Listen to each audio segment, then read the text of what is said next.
నా పేరు అనురాధ పప్పు అండి. నేను X general secretary Visakhapatnam bar association. అక్కడి నుంచి వచ్చాము. ఈరోజు ఇక్కడ పవన్ కళ్యాణ్ గారి కాన్వసింగ్ నిమిత్తం మేము అడ్వకేట్లు అందరం కలిసి ఇక్కడికి వచ్చాం. ముఖ్యంగా పవన్ కళ్యాణ్ గారు మాకు ఇదివరలో కూడా 2-3 వీడియోస్ చేయడం జరిగింది. ఆ వీడియోస్లో భూ హక్కు చట్టం రద్దు అనేది చిన్న విషయం కాదండి. భూ హక్కు చట్టం అనేది చాలా భయంకరమైన సంఘ వ్యతిరేకమైన అది చట్టము. దానివల్ల ఏంటంటే ప్రజలు, సామాన్య ప్రజలకి, క్షేత్ర స్థాయిలో ఉన్న ప్రజలకి కూడా ఇది చాలా భయంకరమైన కష్ట నష్టాలు తెచ్చిపెట్టే చట్టం ఇది.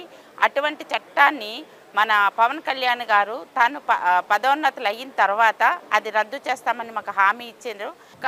సంఘ వ్యతిరేకమైన చట్టం వలన సంఘ వ్యతిరేక వ్యక్తులు చాలామంది రావడం జరుగుద్ది. సంఘ వ్యతిరేక పనులు కూడా జరుగుతాయి డబ్బుల కోసం. ఇది ఏంటంటే సొసైటీలో చాలా ఇబ్బందులు కలగజేసే చట్టం కనుక ఈ చట్టాన్ని పవన్ కళ్యాణ్ గారు రద్దు చేస్తారని హామీ ఇవ్వడం వలన మేము పవన్ కళ్యాణ్ గారికి 100% నమ్మి ఆయన పందాలో మేము నడవడానికి, ఆయన గెలుపుకి మేము కూడా ఒక సమిధిలాగా ఉండడం కోసం మా ప్రయత్నాలు మేము చేస్తున్నాం.